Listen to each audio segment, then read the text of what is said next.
Hello friends, study park पे आपका स्वागत है। आज मैं अमित अपना पहला वीडियो स्टडी पार्क पे अपलोड कर रहा हूँ और जो कोर्स अनाउंस किया है स्टडी पार्क वालों ने, वो कोर्स स्पेशली डिज़ाइंड है बिहार एसएससी ग्रेजुएट लेवल के लिए। तो मैं पहले कोर्स का नाम लिख रहा हूँ, जिस कोर्स के लिए हम लोग अभी अपना जो नया वाला बैच स्टार्ट कर रहे हैं वो है Bihar SSC combined graduate level. पहले तो मैं बता दूं आप लोगों को कि जो भी 6 साल का मेरा अनुभव है बच्चों को पढ़ाने में, या जो भी एफटी की क्लास मैंने ली है बहुत सारे इंस्टीट्यूट में, उसका निचोड़ प्लस और भी जो नई चीज़ें आती रहती है उसको भी मैं आपको इस वीडियो में कवर करूँगा। तो ये आज का जो मेरा पहला वीडियो है, इस पर हम लोग फोकस करेंगे। पहले ये जो स्पेशल कोर्स है Bihar SSC combined graduate level, इसमें हम लोग पढ़ेंगे क्या क्या, हमारी स्ट्रैटेजी क्या रहेगी और कैसे हम लोग को Bihar SSC combined graduate level crack करना है। तो सबसे पहले मैं आपको बता दूं कि बिहार एसएससी ग्रेजुएट लेवल की वैकेंसी बहुत दिन बाद आई है और इसमें जो भी सीट्स की अनाउंसमेंट हुई है वो 2187 अराउंड 2200 के अराउंड सीट्स है। जो मैं आपको बता दूं, ये सीट्स बढ़कर 4000 तक जाने की पूरी संभावना है। रीज़न है कि बहुत सारे डिपार्टमेंट ने अपनी वैकेंसी अभी तक बिहार एसएससी को नहीं हैंडओवर की है। तो मान के चलिए आपके पास ओवरऑल टोटल 4000 सीट्स मिलेंगी इस एग्ज़ाम के थ्रू। अब मैं आपको बिहार एसएससी ग्रेजुएट लेवल के बारे में, पहले इसके सिलेबस के बारे में बताऊं, इसकी स्ट्रैटेजी क्या रहेगी, मैं आपको क्या गाइड करूंगा और उस पूरे कोर्स में आपको क्या क्या मिलेगा।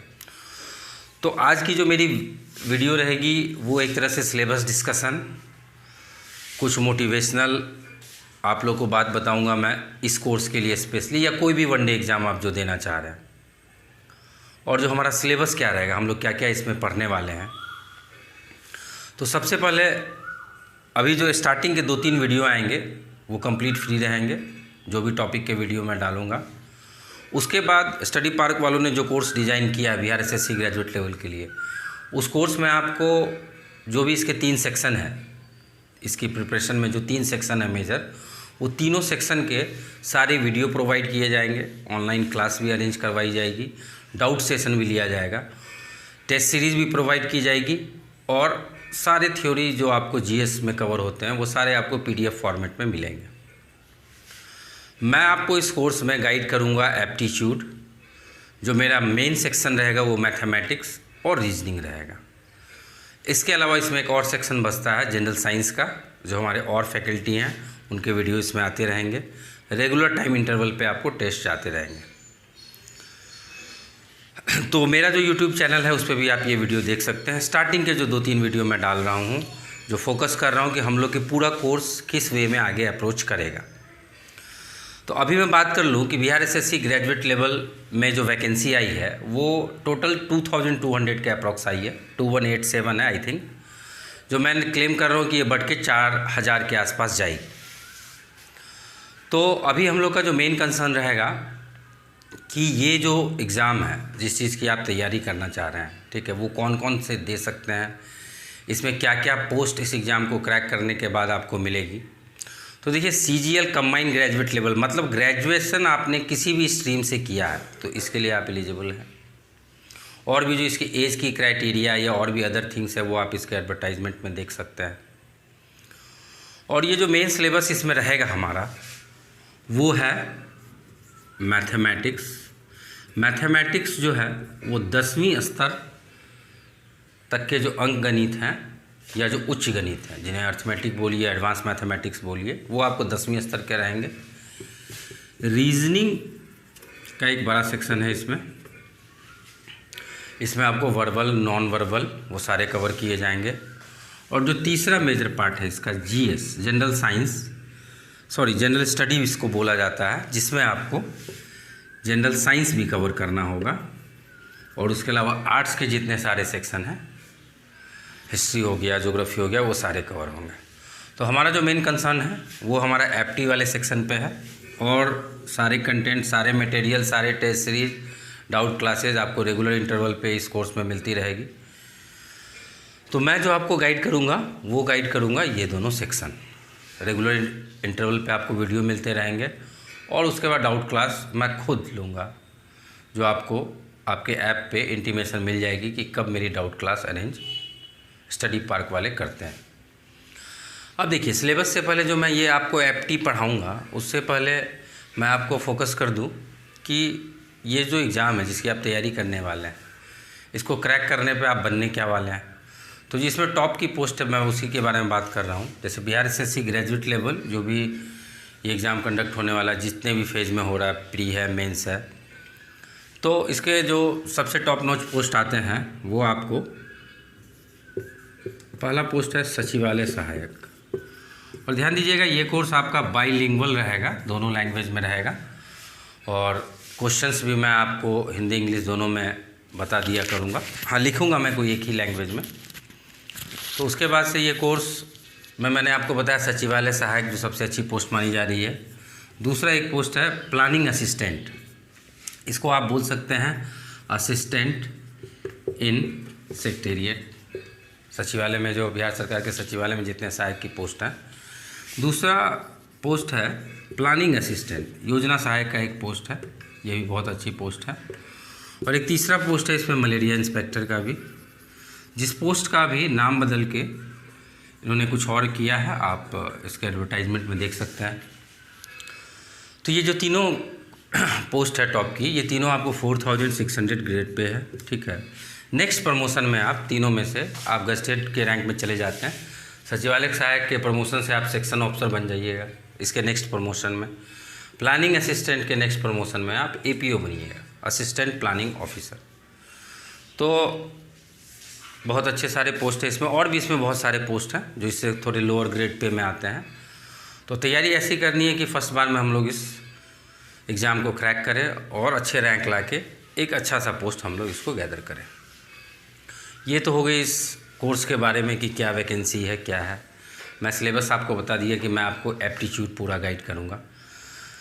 तो आज की क्लास मैंने आपको बोला था मोटिवेशनल रहेगी, सिलेबस डिस्कस करेंगे और कोई ना कोई एक टॉपिक मैं स्टार्ट भी करूँगा। जो आज के डेट में वो फिनिश नहीं होगा, अगले वीडियो में मैं उसको कंप्लीट करूँगा।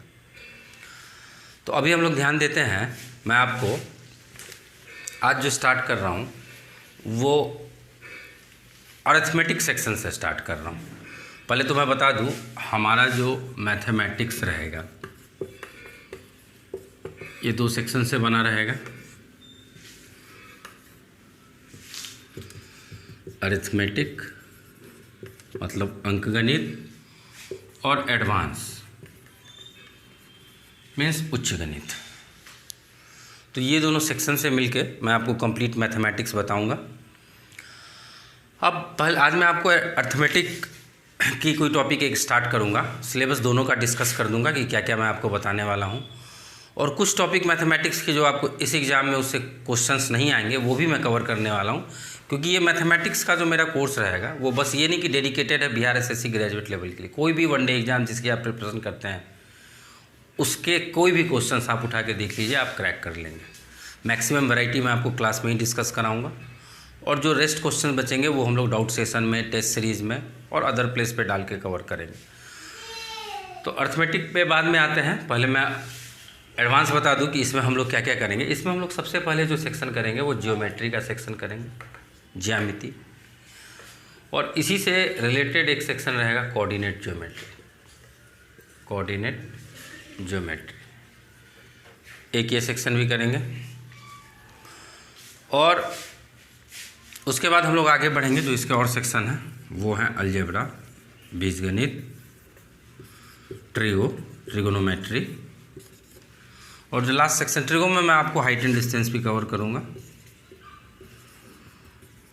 अब जो एक लास्ट सेक्शन बच गया वो हमारा बच गया मेंसुरेशन, क्षेत्रमिति। ये आपका 2D प्लस 3D, 2 डायमेंशनल और 3 डायमेंशनल दोनों मैं कवर करूँगा। ये आपका एडवांस का सिलेबस है, ठीक है। ये मैं अरिथमेटिक के बाद एडवांस पे आऊँगा, या मैंने सोचा है कि कोई 2 टॉपिक मैं अरिथमेटिक के करवा दूँगा, उसका नेक्स्ट टॉपिक मैं एक एडवांस का ले लूँगा, जिससे आपका दोनों सिलेबस कवर होता रहेगा अच्छे से। इस एडवांस के अलावा भी आपको कुछ टॉपिक हैं जो आपको स्टाफ सिलेक्शन कमीशन के जो पेपर्स हैं उसमें तो नहीं आते हैं, लेकिन अगर आप बैंकिंग की तैयारी करते हैं, ठीक है, तो उसमें वो पेपर आएंगे। वो आपका एक परमुटेशन एंड कॉम्बिनेशन और दूसरा प्रोबेबिलिटी, ये भी बहुत इम्पोर्टेंट चैप्टर है, ये भी मैं आपको कवर करवाऊँगा। तो ये सारे पार्ट्स जब आगे आगे कोर्स बढ़ता जाएगा उसमें ये मैं कवर करवाऊँगा। आज जो मैं आपको कोई एक चैप्टर स्टार्ट करने वाला हूँ, वो मैं स्टार्ट करने वाला हूँ अर्थमेटिक का, और मैं आपको दिखाऊंगा कि हम लोग किस अप्रोच में पूरे मैथमेटिक्स को कवर करेंगे। तो जल्दी से मेरे जो वीडियो रहेंगे वो आपको 30 to 40 मिनट्स के बीच के रहेंगे, और कोशिश की जाए कि एक टॉपिक कवर करें, और जो बड़ा टॉपिक रहेगा उसको 2 वीडियो में हम लोग कवर करेंगे। तो अब हम लोग आते हैं कि अर्थमेटिक में हम लोग अब क्या क्या करने वाले हैं, ठीक है। तो मैंने जैसे लिखा, ये मेरा अर्थमेटिक सेक्शन का हम लोग डिस्कस कर रहे हैं कि इसमें हम लोग क्या क्या करेंगे। तो अर्थमेटिक कोई भी वनडे एग्ज़ाम या कोई भी कम्पिटिटिव एग्ज़ाम की आप तैयारी करते हैं, तो अगर कोई भी अर्थमेटिक की बुक उठा के देखिएगा तो अराउंड 16-17 चैप्टर, किसी बुक में 20 चैप्टर से भी ज़्यादा बनाए रखते हैं, जिससे कॉम्पिटिटिव एग्ज़ाम में क्वेश्चंस आते हैं। मैंने अर्थमेटिक को डिज़ाइन किया टोटल 10 चैप्टर में। वो 10 चैप्टर में आपके किसी भी बुक के जो 17 चैप्टर दिखते हैं और 20 चैप्टर दिखते हैं, सारे पार्ट कवर होंगे। देखिएगा, अर्थमेटिक जो मैं आपको स्टार्ट करूँगा वो मैं स्टार्ट करूँगा, अभी मैं सिलेबस डिस्कस कर रहा हूँ, ठीक है। पहला जो टॉपिक मैं आपको स्टार्ट करूँगा वो मेरा रहेगा रेशियो एंड प्रोपोर्शन। हिंदी में बोला जाए तो हिंदी में इसे अनुपात और समानुपात बोलते हैं। इसे मैं अंकगणित का सबसे रूट चैप्टर मानता हूँ, क्योंकि हर एक चैप्टर में आपको रेशियो की ज़रूरत पड़ेगी ही पड़ेगी। तो अगर रेशियो के और अच्छे जो क्वेश्चंस हैं वो आपको मेंस लेवल में रेशियो से भी आते हैं, तो सबसे पहले हम लोग को कमांड करना है रेशियो एंड प्रोपोर्शन पे, अनुपात और समानुपात। यहाँ पे मैंने एक निशान लगाया, ये हमारे रूट चैप्टर। मैं आपको बताऊँगा 10 चैप्टर में हमारा रूट चैप्टर कौन कौन है, जो आपको अदर चैप्टर में भी सहायता देगा। तो पहली टॉपिक मैंने बताया आपको रेशियो एंड प्रोपोर्शन। इसी से रिलेटेड फिर आगे बढ़ेंगे हम लोग। तो अगली टॉपिक जो मैंने लिखा, मिक्सचर एंड एलिगेशन। मिश्रण वाले जितने भी क्वेश्चन हैं वो आपको इस कैटेगरी में आएंगे, मिक्सचर एंड एलिगेशन। तीसरा इम्पोर्टेंट टॉपिक जो मैं डिस्कस करूँगा वो है परसेंटेज, जिसे हिंदी में प्रतिशतता भी कहते हैं। तो परसेंटेज जो है ये भी हमारे रूट चैप्टर में आएगा, ठीक है। हर एक चैप्टर में आपको परसेंटेज की ज़रूरत पड़ेगी, और ज़्यादा ज़रूरत पड़ेगी आपको अंगणित में ही। और इसके बाद मैं आ जाऊँगा प्रॉफिट एंड लॉस, लाभ और हानि। तो लाभ और हानि जो परसेंटेज के जस्ट बाद में पढ़ाता हूँ, क्योंकि परसेंटेज के बहुत सारे यूज़ आपको लाभ और हानि के चैप्टर में दिखेंगे, तो उसको मैं कोरिलेट करके बताऊँगा कि इसमें क्या क्या चीज़ आपको करना है, क्या क्या चीज़ आपको नहीं करना है। तो ये तो मैंने अभी आपको 4 चैप्टर बताया कि ये 4 चैप्टर हम लोग स्टार्टिंग से लेते हुए चलेंगे, इसी क्रम में लेते हुए चलेंगे, जिसमें 2 हमारे रूट चैप्टर रहेंगे, रेशियो एंड प्रोपोर्शन और परसेंटेज। अब आगे हम लोग क्या करेंगे कि कुछ छोटे टॉपिक्स हम लोग कवर कर लें, जिसके अन्य टॉपिक में बहुत सारे यूज होंगे। जैसे मैंने एक लिखा एवरेज, औसत के क्वेश्चंस आते हैं, बड़ा चैप्टर है, इसको भी करेंगे। और जो छठा टॉपिक मैं लिख रहा हूँ वो है आपको पार्टनरशिप। तो देखिए, मैंने अभी तक अर्थमेटिक में आपको बस 6 टॉपिक बताया है, जिसमें 2 मैंने रूट टॉपिक बताया अभी तक, एक रेशियो एंड प्रोपोर्शन और दूसरा परसेंटेज, ठीक है। तो अभी हम लोग को इस पर फोकस करना है, और अब मैं आगे बताऊंगा आपको कि नेक्स्ट टॉपिक हमारी क्या आती है। तो 6 टॉपिक के बाद जो हमारा 7वां टॉपिक रहेगा वो रहेगा SI एंड CI।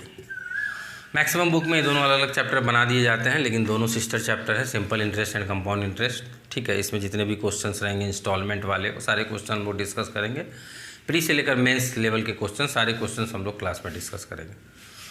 अब हम लोग अगले टॉपिक पे आते हैं, जो बहुत बड़ा चैप्टर है, टाइम एंड डिस्टेंस। तो देखिएगा, टाइम एंड डिस्टेंस जो चैप्टर है, समय और दूरी, ठीक है, ये नो डाउट अंगणित का बहुत फास्ट चैप्टर है। तो इस चैप्टर के अंतर्गत मैं आपको 2 टॉपिक और बताऊँगा।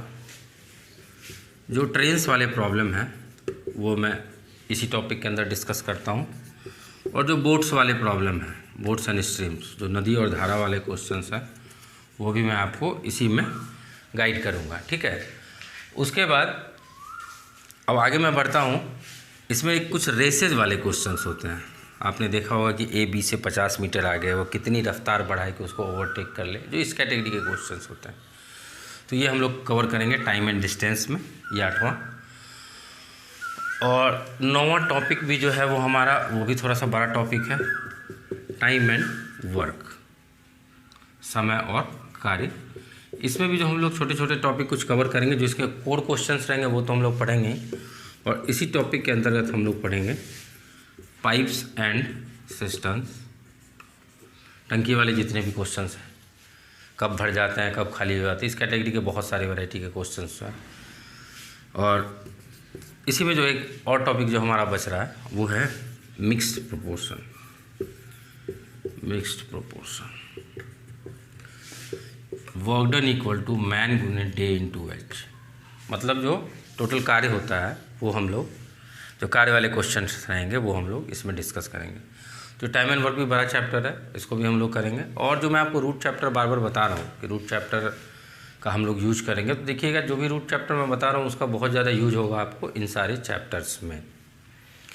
और एक लास्ट टॉपिक हमारा बच रहा है, ठीक है, जो कि बोला जाए तो अर्थमेटिक का सबसे बड़ा टॉपिक है।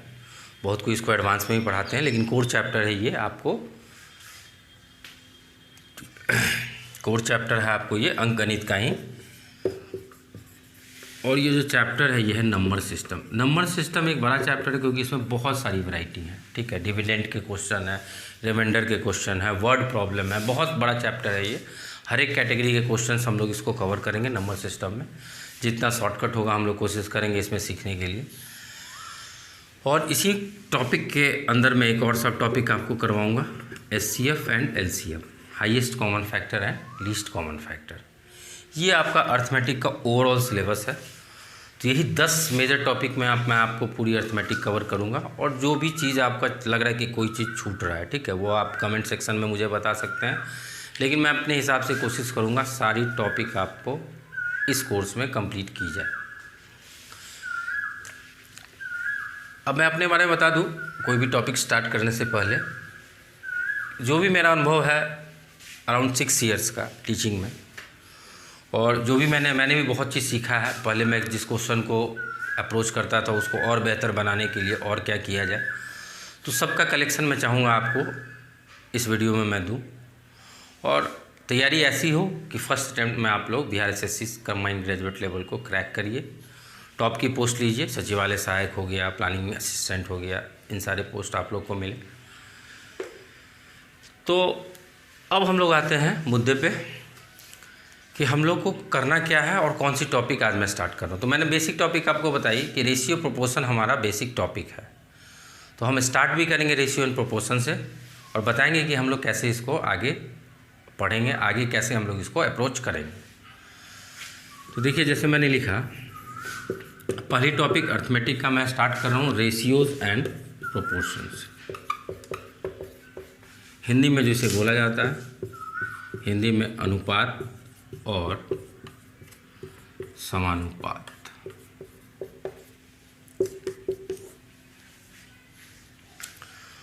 अब देखिए, ये तो बहुत बेसिक टॉपिक है, ठीक है, लेकिन इसमें भी प्रॉब्लम बहुत अच्छे क्रिएट हो जाते हैं। जब आप बेसिक सारा सीख लीजिएगा तो प्योर रेशियो के जो क्वेश्चंस हैं वो भी अच्छे क्वेश्चंस बनते हैं, जो मेंस लेवल में भी पूछे जाते हैं। तो मेरे पढ़ाने का स्टाइल क्या रहेगा, कोई भी टॉपिक पे मैं आपको कुछ जनरलाइज कंसेप्ट पहले दे दूंगा कि इन जनरलाइज कंसेप्ट से पूरे चैप्टर के कम से कम 80% जो सिलेबस है वो आपको इन जनरलाइज कंसेप्ट पे क्रैक हो जाएंगे। जो 20% क्वेश्चन बच गए, उन सारे क्वेश्चंस में इन कंसेप्ट का तो यूज होगा ही होगा, ठीक है। उसके बाद कुछ एडिशनल कुछ और चैप्टर की मदद लगेगी, जो हम लोग कंप्लीट सिलेबस ख़त्म करने के बाद ऐसा नहीं रहेगा कि रेशियो प्रोपोर्शन का कोई भी क्वेश्चन हम लोग से छूट पाएगा। अब आते हैं हम लोग इस टॉपिक पे कि अनुपात और समानुपात। जैसे देखिए, मैं आपको समझा रहा हूँ, इसमें मैंने लिखा कि 1 kg इज़ टू 500 ग्राम, ठीक है। ये मैंने आपको रेशियो में कुछ लिख के दिया कि भाई इसको सिंपलेस्ट फॉर्म में बताइए कि 1 kg इज़ टू 500 ग्राम, इसका सिंपलेस्ट फॉर्म क्या होगा या इसका अनुपात क्या होगा। तो बहुत सारे बच्चे बोलेंगे कि सर 1 kg इज़ टू 500 ग्राम, तो 1:500 हो जाएगा इसका रेशियो। लेकिन समझिएगा, रेशियो का सबसे जो बेसिक कंसेप्ट है कभी भी रेशियो जो हम लोग निकालेंगे 2 क्वांटिटी का या 3 क्वांटिटी का, तो हमेशा ये सेम नेचर के होने चाहिए। जैसे देखिए वेट में तो दोनों पता चल रहा है कि भाई ये भी वेट के लिए है, ये भी वेट के लिए, लेकिन ये यहाँ केजी में है और ये यहाँ 500 ग्राम यानी ग्राम में है, तो हम लोग इसका रेशियो नहीं निकाल सकते हैं। अब इसको सेम नेचर के बनाने के लिए हम लोग क्या करेंगे, 500 ग्राम को आइदर हम लोग केजी में कन्वर्ट कर लेंगे या 1 केजी को हम लोग ग्राम में कन्वर्ट कर लेंगे और उसके बाद इसका हम लोग सिंपलेस्ट फॉर्म निकाल लेंगे। तो ये तो हुई बेसिक बात कि कभी भी रेशियो जो है वो सेम नेचर में ही होना चाहिए, समान प्रवृत्ति के होने चाहिए, डिफरेंट नेचर में कभी नहीं होना चाहिए। अब देखिए रेशियो चैप्टर जो स्टार्ट होते हैं तो रेशियो चैप्टर में बहुत सारी कैटेगरी होती है, 2 राशियों का, 3 राशियों का, 4 राशियों का अनुपात समानुपात निकाला जाता है, या उनको निकाल के ही हम लोग कोई अच्छे क्वेश्चंस के कंक्लूजन पे पहुंच सकते हैं। तो मैं आपको कुछ कैटेगरी बताऊंगा और कुछ टाइप के क्वेश्चंस बताऊंगा कि कैसे हम लोग को अप्रोच करने हैं रेशियो एंड प्रोपोर्शन के क्वेश्चंस। तो देखिए पहला कैटेगरी जो मैं आपको बताने वाला हूँ और जो मैं कंसेप्ट की तरह आपको बताऊँगा उसे मैं स्टार्ट से रिप्रेजेंट करूँगा, इसको एज ए आप थ्योरी पार्ट भी कंसीडर कर सकते हैं। जैसे मैंने लिखा A/B 5:3 और मैंने लिखा B/C, कुछ भी लिख दिया मैं 2:7। तो मैं आपसे पूछ रहा हूँ A/B/C हमारा क्या होगा। अब आप सोच रहे होंगे कि सर ने ये क्या बच्चे वाला प्रॉब्लम पूछ लिया, लेकिन देखिए जिनको पता है कि कैसे बनाना है, क्या अप्रोच करना है, ठीक है, अच्छी बात है। और जिनको लगेगा कि मैं जो अप्रोच बता रहा हूँ वो नया है, तो उसको सीखने की कोशिश करिएगा और उसको नए क्वेश्चन में डालने की कोशिश करिएगा।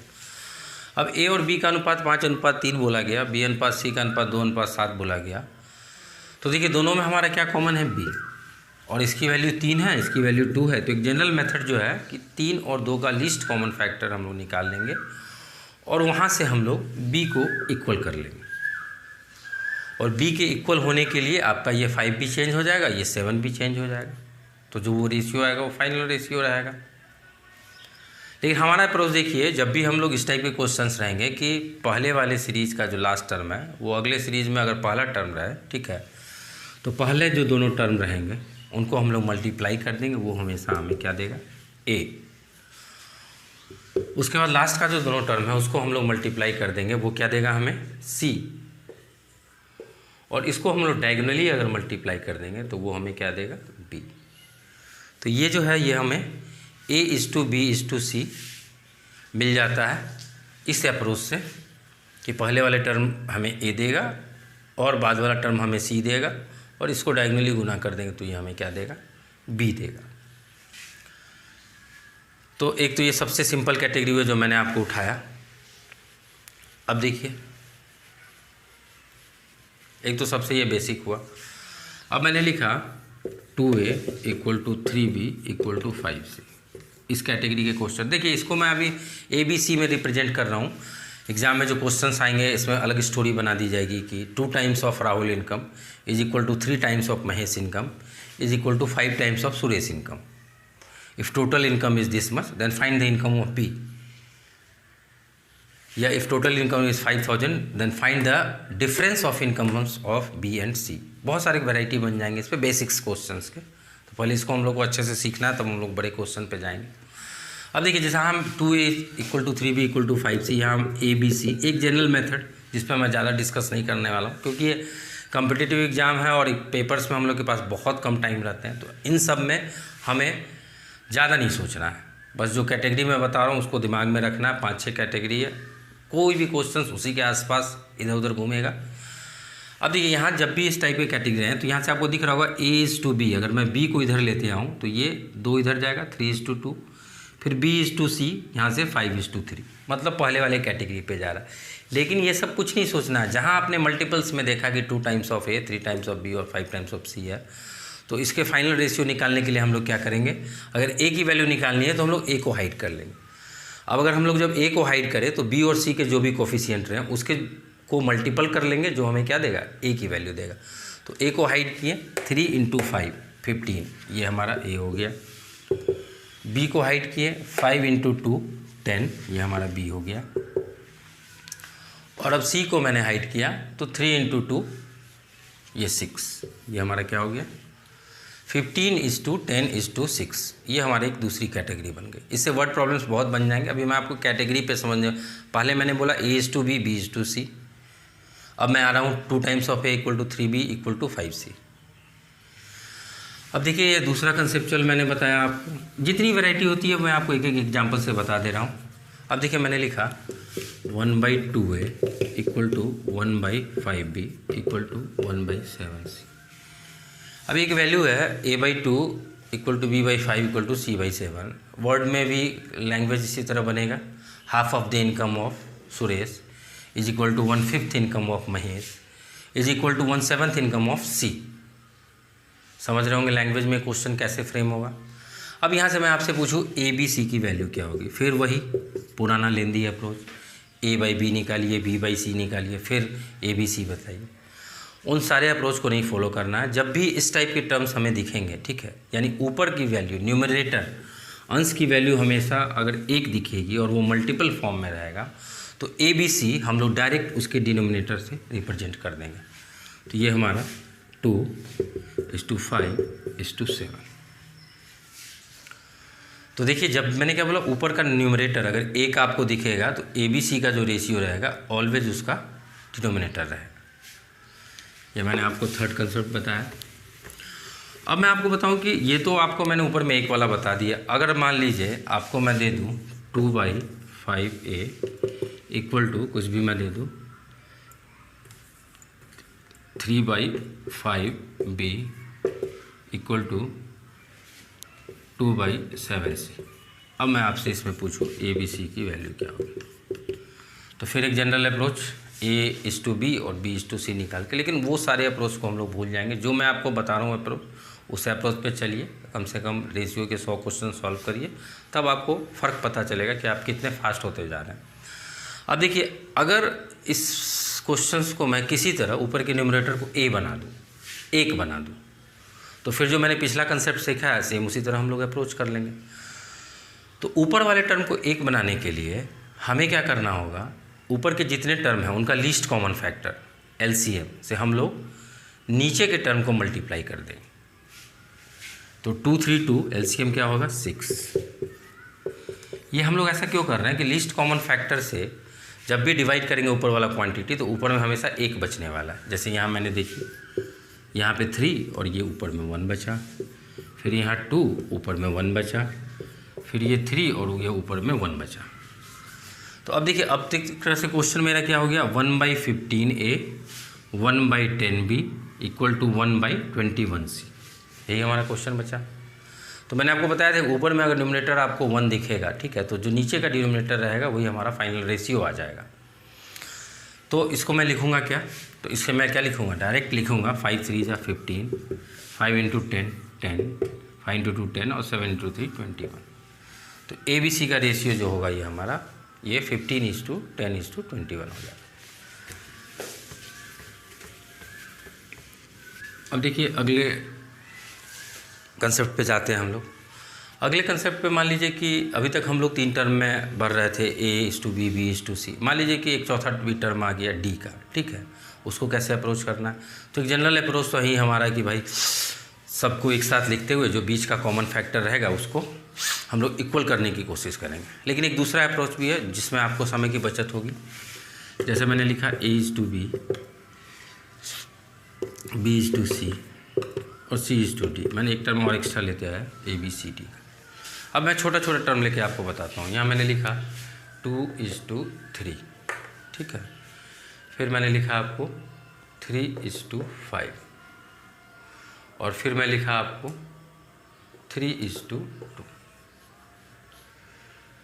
छोटा सा टर्म ले रहा हूँ आपको समझाने के लिए।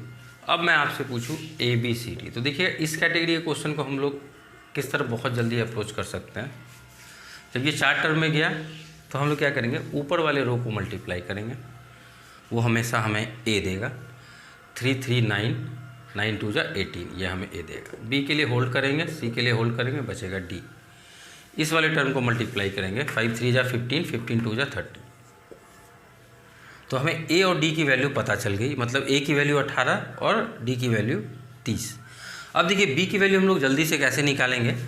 अब यहाँ a की वैल्यू 18 पता है हमें, यहाँ a कितना है 2, मतलब a को हम लोग कितने से मल्टीप्लाई करेंगे कि वो 18 बन जाएगा, तो ऑब्वियसली 9 से मल्टीप्लाई करेंगे, 9 2 जा 18। लेकिन a जो है 18 बनने के लिए b को कितना बना दिया 27, तो b की वैल्यू 27 हो गई फाइनल। अब बच गया हमारा c। अब देखिए b तो ऑलरेडी हमारा 27 बन चुका है, तो 27 बनने के लिए इसको हम लोग किस चीज़ से मल्टीप्लाई किए, 9 से मल्टीप्लाई करेंगे।